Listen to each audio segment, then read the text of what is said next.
Throughout my journey in playing multiple turn-based games, I will never forget the saying a mentor of mine taught me when I was learning how to evaluate a unit. And the saying goes like this: if a unit can be good in PvE, it will be good in PvP as well. And that is particularly true when it comes to Drakhan.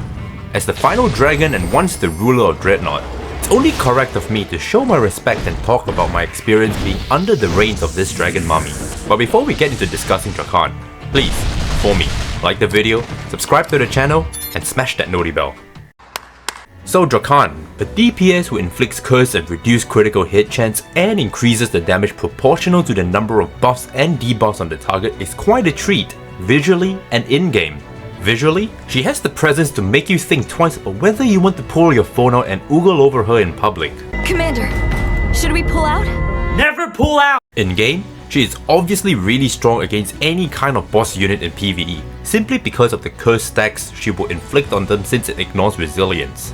But the more important question to answer here is her viability in PvP, particularly in RTA since it's on the horizon, so let's talk about it.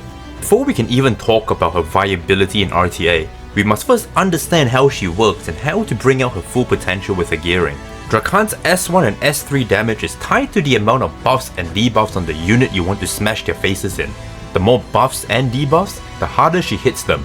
She is self-sufficient in the sense that these skills have debuffs tied to them, helping her slam the opponent to the ground without any outside help. Speaking of self-sufficiency, her exclusive equipment Royal Fang increases her priority by 35% when she attacks a target with a debuff. That means she'll quite literally be zooming through the priority bar and raise her Ranger DPS counterpart, the Vanguards, in terms of damage efficacy. But what about her S2, one might ask? Well, that's her bread and butter. This skill inflicts 2 stacks of curse on the target, ignoring resilience, and better yet, it cannot trigger a counterattack, revenge, or agile response. That clause itself makes it extremely dangerous in PvP because curse is a damage over time debuff that punishes the unit with a lot of HP. That instantly tells me that she's going to be a tank buster. Watching your opponent race against time to try and kill you and watch the curse tags take away their life is honestly one of the most satisfying feelings in the world. Now that we know how her kit works a little better, let's talk about how we are able to bring out her true potential with the power of gearing. Keeping in mind that she is a striker of the attacker subclass, that makes her a unit with one of the highest base attack in the game with respectable speed. And so, she will have access to the weapons that increase her damage by taking damage, or punish opponents for having a lot of HP.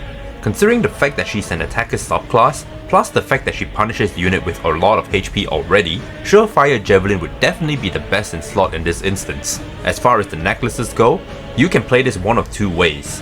1, you can run her on a speed neck and abuse the fact that she will be taking 2 turns before your opponent's DPS takes 1 because of how fast she zooms. Or 2, you can use the exact same reasoning and put her on a crit damage or penetration main stat necklace and let her EE do all the work in terms of taking turns in a timely fashion.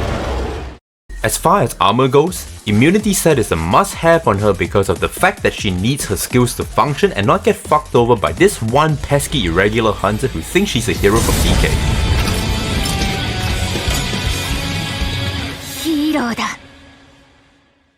To complement the mandatory immunity set, any 2-piece works for her. Attack, critical hit chance, augmentation, counter-attack, weakness sets are all sets that work well with her.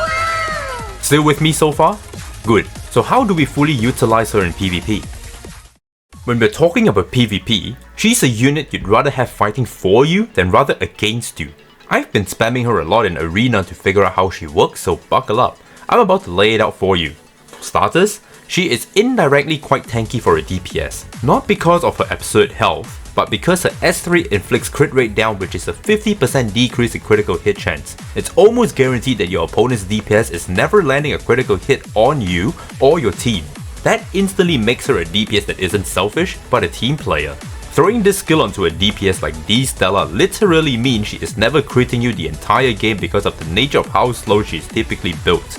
Also, if she isn't controlling the tempo of the game by crippling the opponent's DPS, she's just straight out deleting a unit from existence. You know what they say, the best form of control is death. Now I get it, curse is rarely a debuff you see in a PvP setting, but this is not Drakhan's fault. This is mainly because this debuff was tied to a really clumsy mate who also fumbles in PvP. Now that we have Drakhan who also inflicts curse and dish out good chef kissing damage, we really get to see how curse shines in PvP. Let me be real with you guys.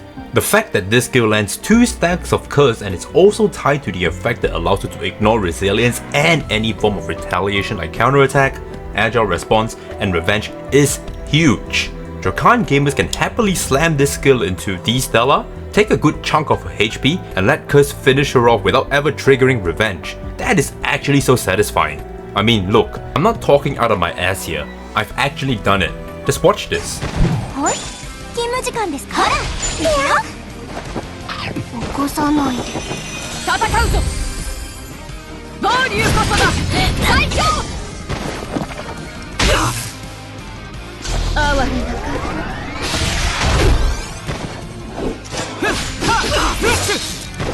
正義の名のもとに。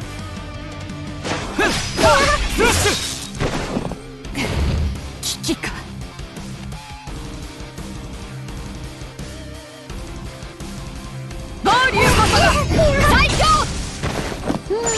いくらまで使えるのかしら。一発。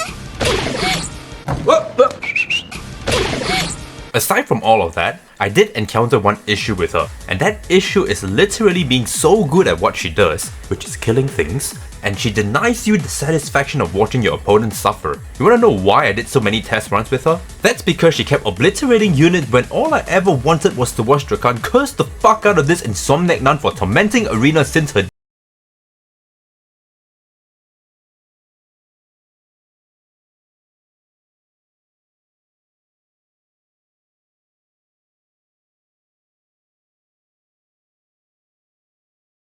At the end of the day, whether you choose to summon Drakhan or not, that's entirely up to you. In my experience of playing with Drakhan over the past 5 days, I can comfortably say that she excels in both PvP and PvE, and with RTA on the horizon, having more DPS choices in your arsenal and being one who is able to bypass certain reactive interactions is something you should not ignore.